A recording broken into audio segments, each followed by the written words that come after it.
Hello, in front of me I've got Volvo S80. In this video I'll show you how to enable and disable front radar collision warning system in this car. In the beginning, take a look in the center of the car. Right here we've got this button.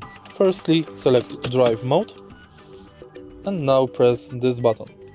While you are driving, this button allows you to turn on or off the forward collision warning system and sometimes also the automatic emergency braking.